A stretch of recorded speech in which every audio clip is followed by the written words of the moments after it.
In this video, we are going to discuss about 7 rules which talks about how to become a good stenographer or a shorthand writer. So, without any delay, let's get started into the video.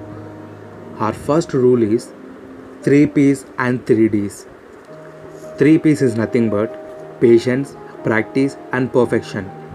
You need to have lot of patience and you need to practice regularly. The thing which you are practicing, it should be perfect in nature. And the 3 D's is determination, dedication and devotion. You should have determination, dedication, devotion while practicing shorthand. And the second rule is take at least one seen and one unseen exercise or passage and try to transcribe daily in longhand.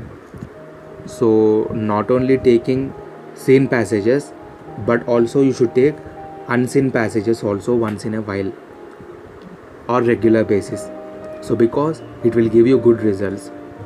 And the third rule is maintain zero mistakes and try to rectify your mistakes and make a record of the same in a file and practice them thoroughly.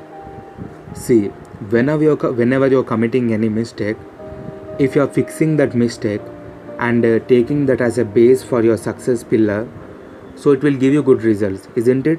So in the same manner, the same phrase is applicable here also in shorthand.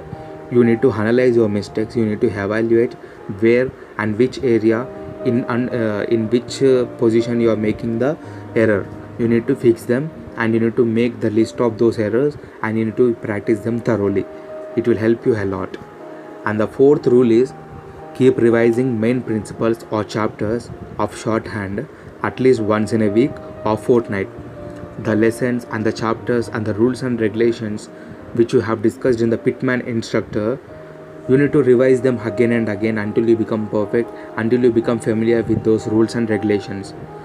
Once you forget those rules and regulations, you may not be writing the strokes perfectly, you may write awkward joinings, you may be losing your skill, you may be using command over the subject. So never ever neglect the revision, because revision will always help you a lot during your exams time and you doing your practice time. So revise all the chapters. And the fifth rule is always try to take dictation from a different person once in a while, or your co-student in your institution. In your institution, you may be having only one person who will be giving dictations to you and you will be writing it. But whenever you're going to any of the examinations, there the person who is giving dictation to you may be different person. He may be having different accent. You may not be catching those accent as fast as possible.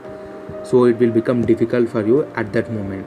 So to avoid those clashes and those awkward situations, you need to take dictation from different peoples like your co-student, co-friend, your relatives, your sister, brother, any person who is well educated and who is very good at reading skills, because it will enable your ears to get used to different types of accents. So this tip is very useful. Try to implement it in your practice session. And the sixth rule is immediately after your dictation, note down in longhand always, and try to note down difficult words and phrases that occurred in the dictation. So whenever you are noting down all the mistakes and all the hard words and the phrases which you are unable to write, you should practice in a one notebook, one fair notes again and again until you become perfect, so that you may not be committing the same mistake in the upcoming passages. And the seventh one, repractice outlines of those words and phrases which you could not write smoothly in your dictation. Practice again and again until you become perfect. This phrase has been used so many times, so practice always. Practice if you want to get shorthand. And the last, I would like to give one bonus tip to you all. That is, read your shorthand in longhand at least for 3 to 5 minutes. So you may be writing from shorthand to longhand, you may be converting it into text document, so that also give you good results. But try this also. Try to read that passage which you have written for 3 to 5 minutes. It will give you good results, and also it will improve your speed building. And also try to practice regularly, because practice makes man perfect. As you all know this phrase, practice makes man perfect. Hope you all will follow this video and it will be helpful for you. Thank you.